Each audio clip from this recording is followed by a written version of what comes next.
넓잖아요. 그죠? 1결이야. 그럼 거기 농사를 짓는다고요. 그럼 거기서 세금을 내야 될까요? 생산물이 나오면. 그 1결에서 나온 총 생산량의 30도를 뺏을까요? 이제 상태인데, 야!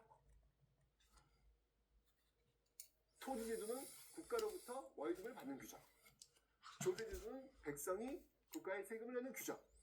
오케이? 자, 그 내용이 어디 들어있는 과전법에서 들어가 있습니다. 과전법. 선생님, 과전법 여기 있잖아요. 맞아요. 맞습니다.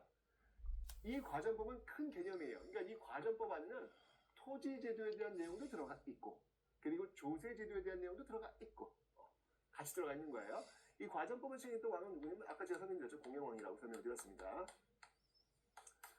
왕이라고 설명드렸는데, 요거는 대략 한 10분의 1 정도, 네, 요거는 대략, 한 10분의 1 정도를 세금을 내도록 지금 규정이 되어 있는데, 1결당 30도가 최고야. 1결, 이제 설명드릴게요. 1결이라고 하면, 이건 이제 시대에 따라 다르기 때문에 정해진 건 없어요. 근데 이해를 해야 되니까, 1결의 토지 넓이가 어느 정도냐면, 여러분들 학교 다닐 때 운동장 있죠? 운동장 크기를 대략 한 1결로 보시면 돼요. 대략 넓잖아요. 그죠? 1결이야. 그럼 거기 농사를 짓는다고요. 그럼 거기 세금을 내야 될까요? 생산물이 나오면. 그 1결에서 나온 총 생산량의 30도를 세금으로 내는 거야. 30도는 그럼 얼마냐? 지금 쌀 한 가마가 80kg죠. 대략 30도 하면은요, 쌀 두 가마가 좀 넘어요. 쌀 두 가마가 좀 넘습니다. 그러니까 1결, 운동장에서 쌀을 생산하고 나서 총 생산량이 한 쌀 두 가마 좀 넘게 세금으로 낸다라고 보시면 되는 거예요. 과전법에서는 그게 규정되어 있다는 얘기예요. 대략. 그래서 1결당 한 30도가 맥시멈. 여기 30도, 여기 10분의 1인데, 여기 이제 30도. 30도가 최고세. 최고세. 이렇게 나오는 겁니다. 기억해 두시면 되고요. 그 다음에, 근데 이렇게 내다가, 이 세금 문제를 좀 이렇게 좀 더 명확히 하고 싶었던 사람이 있어요. 구간을 좀 더 촘촘하게 해가지고, 많이 가진 사람은 좀 더 많이 내고, 적게 가진 좀 더 적게 내는 어떤 구간 있잖아요. 구간을 좀 촘촘하게. 우리나라도 지금 구간이 있죠. 예를 들면 이게 얼마까지더라? 3억인가 5억인가 1년 그 소득 그 계산하는 그 액수의 총액이 3억인가 5억인가 대략 한번 5억이라고 해볼게요. 5억 정도가 되면 그 이상부터는 다 똑같아요. 소득세가. 재벌 회장과 5억 이상이 되는 어떤 연봉자와 그 소득세, 그 자신의 세금에 내는 구간이 42%가 아마 그럴 거예요. 그러니까 예를 들면 100만 원을 벌었어. 그럼 42만 원이 세금이야. 이런 어떤 구간들이 정해져 있다는 이야기죠. 근데 솔직히 말해서 그 5억 넘는 그 연봉자와 그 다음에 소득이 100억이 되는 사람의 그 세금이 같으면 5억 넘는 사람 좀 불만이 있을 거 아니에요. 뭐 더 많이 버는데 왜 나랑 똑같아? 이럴 거 아니에요. 그죠? 그래서 이 세종은요, 조금 더 그 구간을 더 촘촘히 나눠서 걷자. 이게 좀 공평한 거다. 라고 해서 이제 만듭니다. 그 법이 뭐냐면 바로 공법이다라는 거예요. 공법이라는 겁니다. 이 공법은 여러분들 바로 세종 때. 세종 때 만들어진 건데, 자, 이게 뭐냐면 공법은 바로 전분육등법. 전분육등법과 그리고 연분구등법. 연분구등법에 의해서 세금을 걷는 거예요. 자, 전분육등법이라고 하는 것은 뭐냐면, 요거는, 토지의 비옥도야. 토지의 비옥도의 기준에 따라서 6개로 나누고, 연분구등법은 뭐냐면, 왜 그 해가 풍년이 될 수 있는 조건이 있는 해가 있고, 흉년이 될 수 있는 조건이 있는 해가 있을까요? 뭐 태풍이 많이 왔다든지, 가뭄이 들었다든지, 뭐 그런 게 있을 거 아니에요? 그 해의 풍흉. 이 풍흉을 따져가지고, 또 이걸 그 해를 9개의 등급으로 나눈 거예요. 그래서 거두어 드리는 게 얼마냐면 4에서 많게는 20도. 4에서 20도. 1결당 4에서 20도를 세금으로 내도록 되어 있습니다. 자, 보세요, 여러분들. 일단 이 공법은 69, 54예요. 54개의 경우의 수가 나오는 거예요. 전문육등법, 연문구등법이니까 69, 54, 54개의 경우의 수야. 그러니까 굉장히 촘촘하게 69, 54, 54개의 구간을 나눈 거예요. 세금을 나누는 구간을. 그죠? 그러니까 굉장히 촘촘하게 지금 나누고 있고, 그 다음에 최고세액을 일가당 20두로 지금 한정했어요. 이 말은 뭐냐면 앞에서 여러분 최고세액이 일가당 30두였죠. 근데 이제 일가당 20두만 내면 돼. 세금을 좀 깎아준 거죠? 네, 30두, 원래 일가당 30두 내야 되는데 제일 좋은 땅에서는 이제 일가당 20두만 내면 된다는 이야기예요. 세금을 좀 깎아주는 그런 모습들. 반면에 세금의 구간은 내면, 네. 근데 이제 일정했어요. 이 말은 총하게 지금 94개의 경우의 수야. 그러니까 굉장히 촘촘하게. 6, 54, 54개의 구간을 나눈 거예요. 세금을 나누는 구간은. 그죠? 그러니까 굉장히 촘촘하게 지금 나누고 있고, 그 다음에 최고세액을 일가당 20두로 지금 한정했어요. 이 말은 뭐냐면, 앞에서 여러분 최고세액이 일가당 30두였죠. 근데 이제 일가당 20두만 내면 돼. 세금을 좀 깎아준 거죠? 네, 30두, 원래 일가당 30두 내야 되는데 제일 좋은 땅에서는 이제 일가당 20두만 내면 된다는 이야기예요. 세금을 좀 깎아주는 그런 모습들. 반면에 세금의 구간은 촘촘하게 나누고 있는 모습들. 좀 더 공정하게 하려는 모습들. 그런데 이 제도가 조금 이제 단점이 있을 것 같아요. 자, 일단 그건 이제 나중에 이야기하고. 자, 이게 바로 이제 과정법에서 공법을 넘어가는 그런 과정인데, 자, 어떤 문제가 있을까요, 여러분들? 6, 9, 54야. 54개 구간이야. 복잡하다는 거야, 이게. 이게 너무 어렵다는 거야. 이 세율 구간을 이걸 다 따져내려면 얼마나 힘들겠습니까? 그죠? 그래서 이렇게 가니까 좀 어려우니까 시간이 흘러가니까 아예 누구나 불만이 없는 그 세율을 일괄적으로 다 정해버리는 거예요. 일괄적으로 다 뿌리는 거예요. 여러분들 1결당 4에서 1결당 20두를 내는 요 구간이 있는데 이 중에서 어떤 구간을 딱 잡으면 누구나 다 불만이 없을까? 누구나 불만이 없을까? 그래도 상대적으로 사두겠죠. 최저세율을 정해버리면 최저세율 내는 사람은 늘 내는 거니까 내면 되는 거잖아요. 근데 그 다음부터는 다 깎아주는 거잖아. 그죠? 최저세율 내는 사람이 좀 상대적으로 좀 열받긴 하겠다. 그죠? 어쨌건 간에 많은 사람들을 좀 만족시키기 위한 건 최저세율이란 말이에요. 그래서 그냥 아예 16세이 되면 그냥 복잡하니까 그냥 최저세율. 네. 최저세율을 그냥 관행적으로 내도록 하는 모습들이 있더라라고 하는 거 봐두시면 되겠습니다. 됐죠? 자, 이렇게 해서 이제 국가의 세금 내는 거 봤고요. 그 다음에 여러분들 이건 뭐냐면 내가 갖고 있는 토지, 그 토지에서 나오고 있는 생산량의 일부를 국가에 내는 개념이야. 이 조세라는 개념은. 그죠? 이 조세라는 개념은. 그러니까 이건 이제 국가와 민의 관계. 국가와 민의 관계예요. 네. 민이 소유하고 있는 어떤 그 토지와의 어떤 관계야.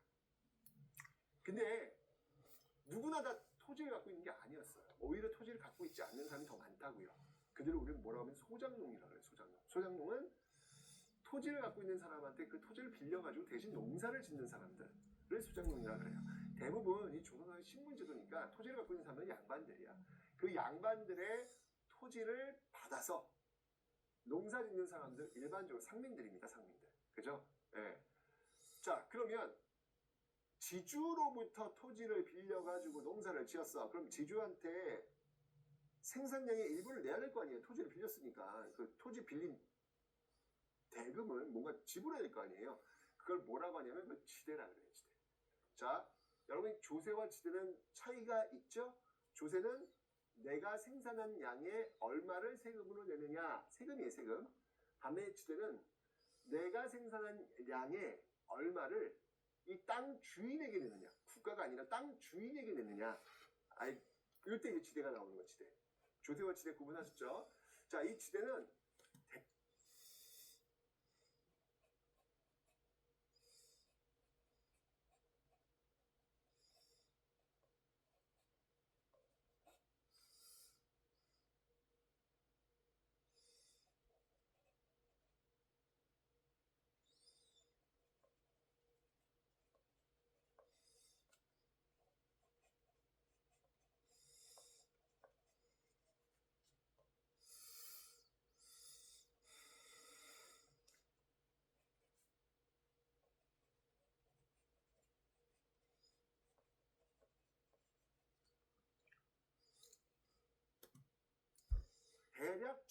대략적으로 조선 전기에 좀 자양용이 있다가 점점 없어지면서 특히 이제 16세기 되면서요.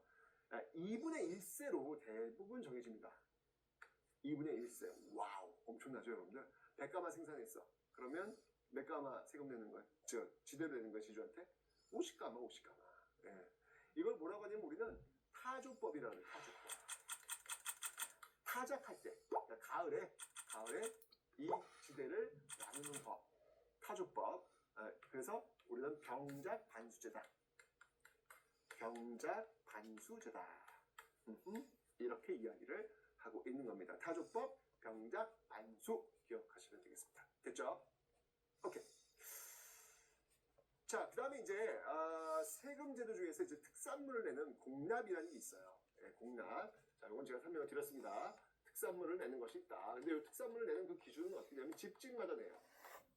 집집마다 이렇게 별로 내고 있는데 아까 제가 설명드렸죠. 앞에 오프닝에서. 이게 특산물 내는 게 쉽지가 않다고. 예를 들면 겨울에는 다. 제주도의 특산물 한번 예를 한번 들어봅시다. 제주도의 특산물 뭐가 있을까? 귤이 있어요. 귤 진짜 귀했습니다. 여러분들 조선시대 귤은 너무 귀한 과일이야. 이게 또 아무나 먹는 게 아니야. 예를 들면 장원급제했다, 뭐 공을 셌다 그러면 불러요. 임금이 불러가지고 귤 5알 이렇게 주는 거예요, 여러분. 그럼 그거 받아가지고 집에 와서 온 가족들 불러놓고 귤껍질 가가지고 전하 성이 만극하옵니다 이렇게 입에 쏙쏙 넣어주는 얼마나 귀한 건데요. 그럼 마트에 가시면 이게 막 귤이 막 이렇게 막 쌓여있더라고요, 보니까. 그죠? 집에 오셔가지고 임금이 내린 하사품처럼 한번 드셔보시기 바랍니다. 귀한 거였습니다, 옛날에는. 근데 중요한 건 이렇게 귀한 귤 임금에 바쳐야 되는데 이게 요만큼 콩처럼 너무 귀하니까 콩처럼 이렇게 이미 개수 다 새가요. 다 새가요. 근데 제주는 여러분 비도 많고 바람도 많죠. 그 비바람 불고 다 떨어질 거 아니에요. 근데 그런 걸 봐주질 않아요. 무조건 맨 처음에 새갔던 그 개수를 다 내야 되는 거야. 얼마나 힘들겠어요, 이게. 매년 똑같지 않잖아요. 힘들다고요. 규칙적이지 않기 때문에. 그러니까 이걸 또 대행해준 대행업자들이 등장해. 그들이 누구다? 공납한 걸 막아준다. 막을 방자. 그래서 방납이라고 하는 거예요. 방납. 이걸 방납. 근데 16세기 와서 이 방납자들이 바로 그 지방관과 결탁해서 인정을 자꾸 바치면서 인정을 자꾸 주면서 정말 백성들이 힘들어지게 되는 그런 모습들이 있다라고 제가 설명드렸죠. 자, 바로 이겁니다. 네, 그래서 16세기 와서 방납의 폐단이 발생하고 있다라고 하는 거 기억하시면 되죠. 그 다음에 이제 여기입니다.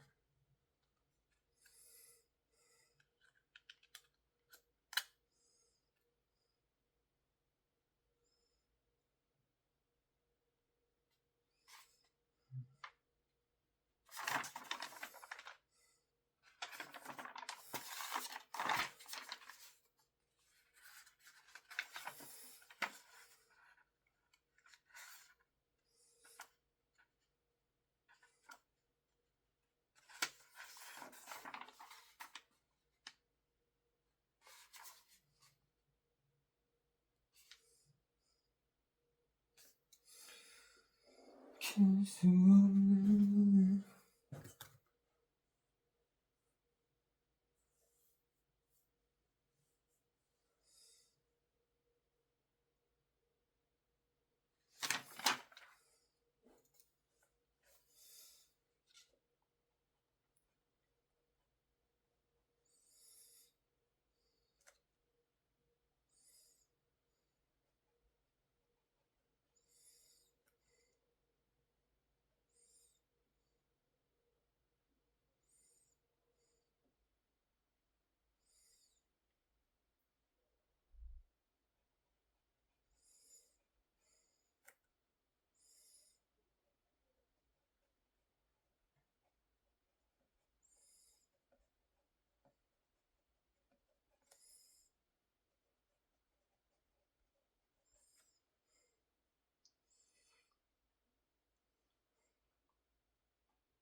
이 역은 여러분들 노동력을 제공하는 거예요.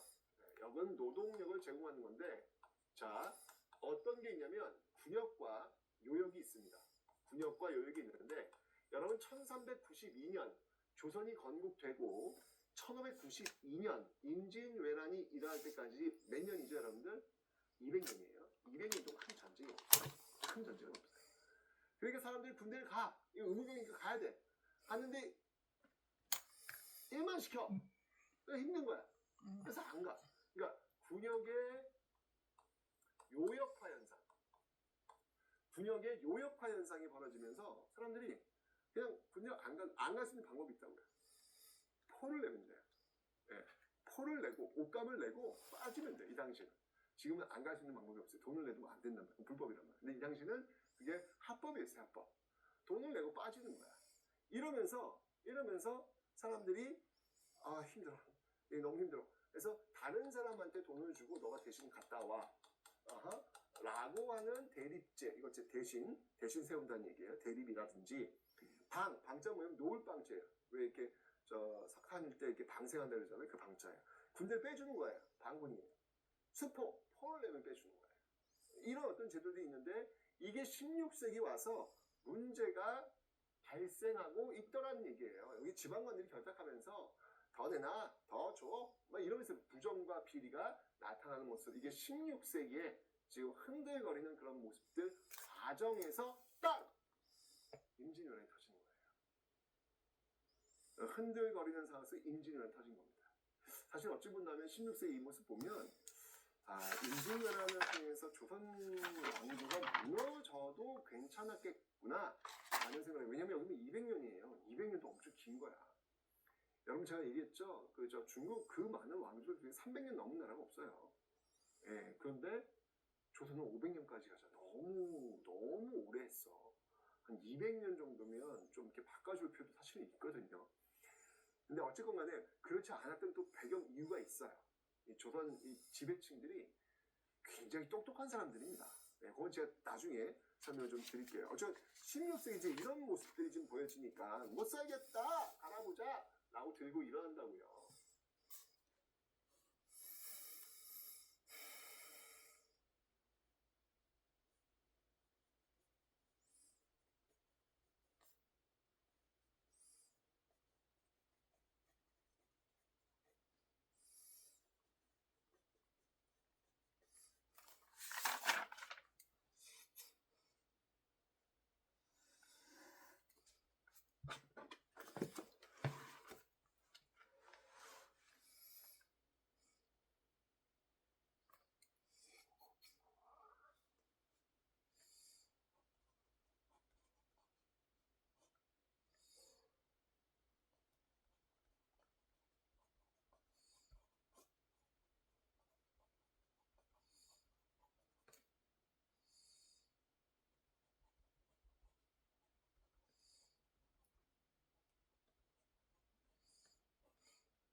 그 대표적인 게 바로 임꺽정.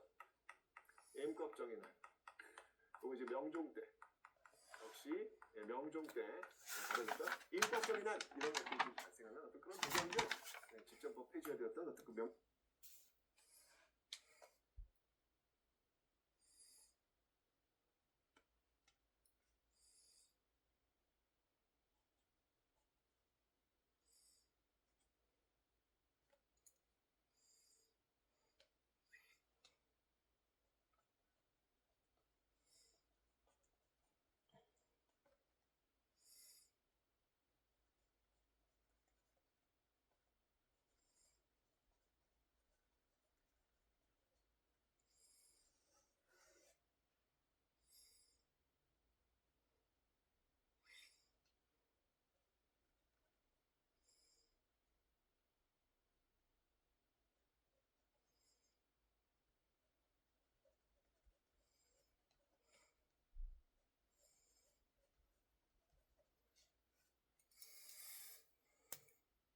명종 때 또 인법적인 난도 일어나고 있었거든요. 많은 일들이 나고 있습니다. 됐죠? 자, 15세기와 16세기, 15세기는 어떤 시스템들을 지금 잡고 있는 모습들, 근데 16세기에서는 그 시스템들이 흔들거리고 있는 모습들, 이게 바로 조선의 전기 경제 파트였습니다.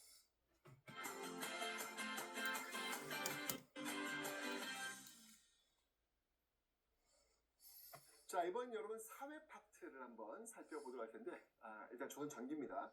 신분 제도를 한번 볼게요.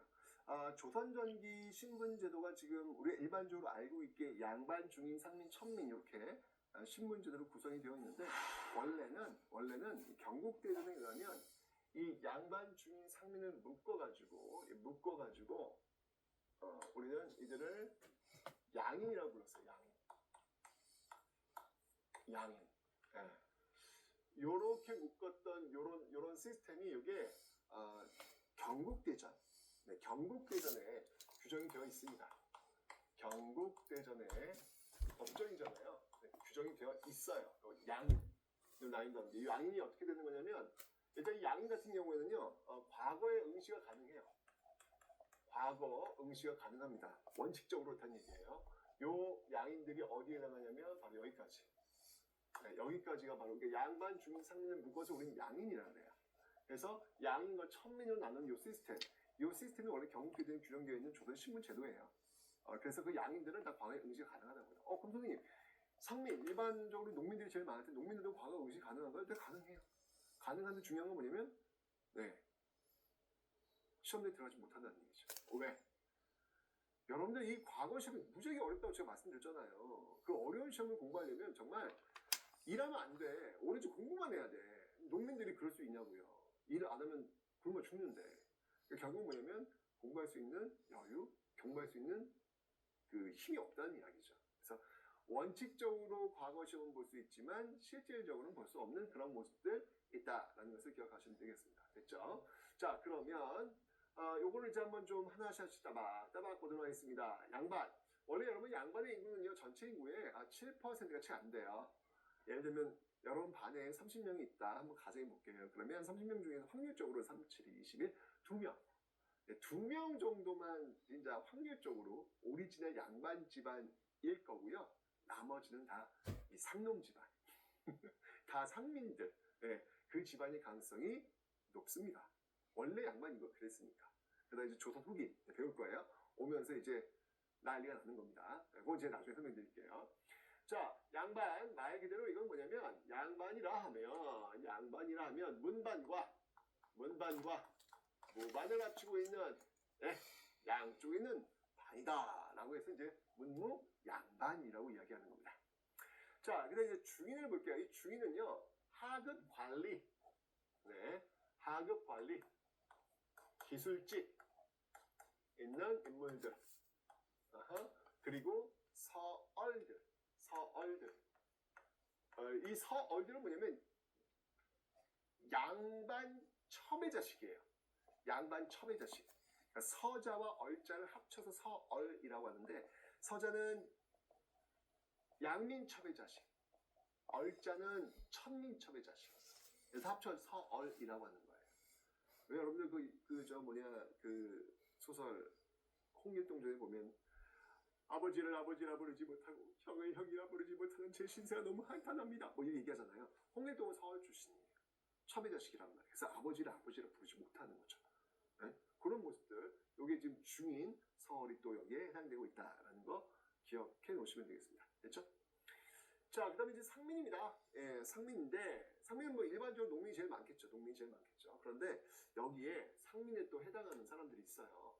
예, 그들이 누구냐면 바로 신량역천이라는 사람들. 신량역천. 자, 이들이 누구냐면 신분은 양인이야. 신분은 양인인데 하는 일, 나의 역할, 그거는 천민들이 하는 것처럼 힘들어요. 그래서 신량역천이라고 해요. 신량역천. 이 신량역천에 해당하는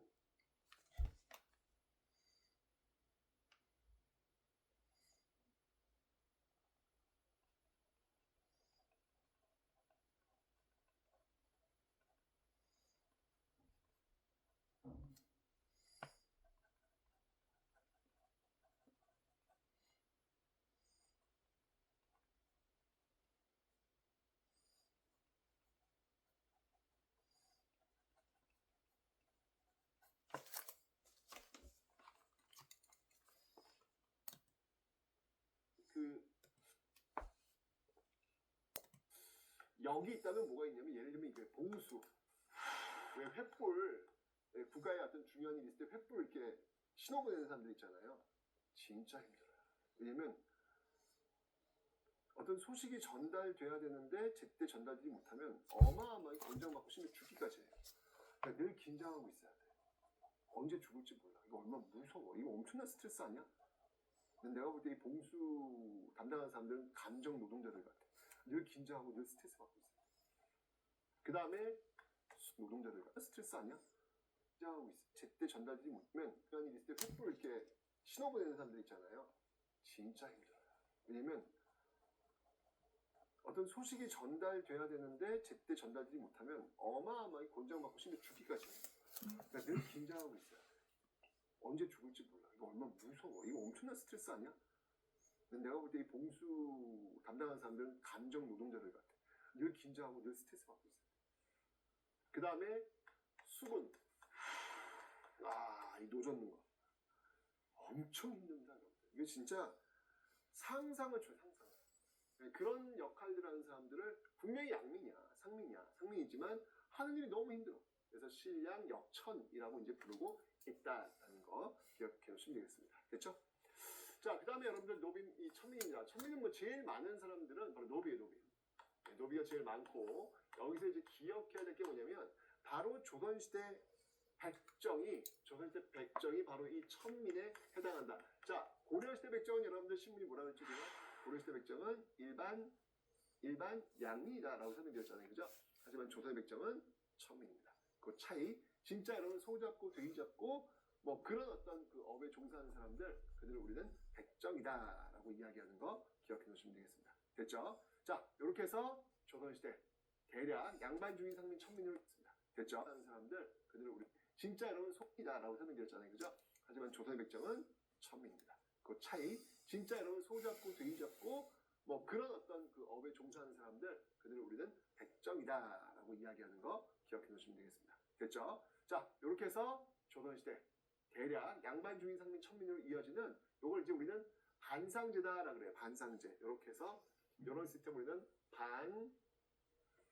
반상제. 그리고 원래 초기에 출발했던 그 신분제도는요, 이렇게 양천제. 네, 양천제로 출발했다가 반상제로 이렇게 굳어지는 이런 모습들. 이게 또 이제 16세기에 와서 이제 정착되는 모습들이에요. 16세기는 누군데? 16세기 주도 세력이 누군데? 바로 살인들. 그 살인들은 원칙주의자.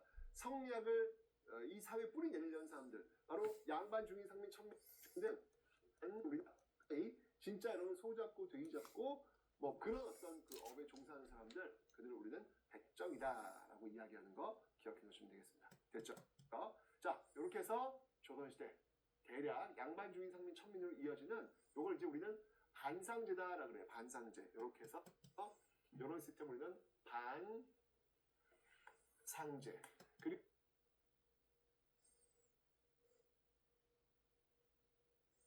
원래 초기에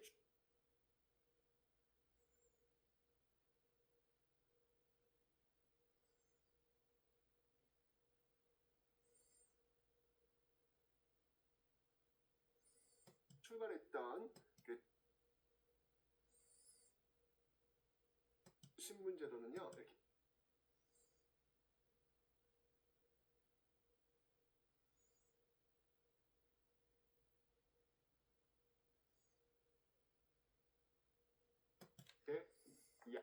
그리고 원래 이런 시스템 우리는 이걸 이제 우리는 반상제도 조선시대다라고 이야기하는 거 기억해 놓으시면 되겠습니다. 됐죠? 자, 이렇게 해서 조선시대 대략 양반주의 상민 천민으로 이어지는 이걸 이제 우리는 반상제다라고 그래요. 반상제. 이렇게 해서 이런 시스템 우리는 반상제. 그리고 원래 초기에 출발했던 그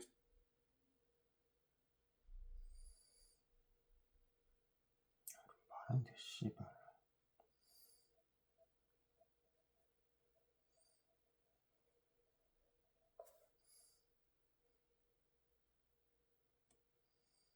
신분제도는요, 이렇게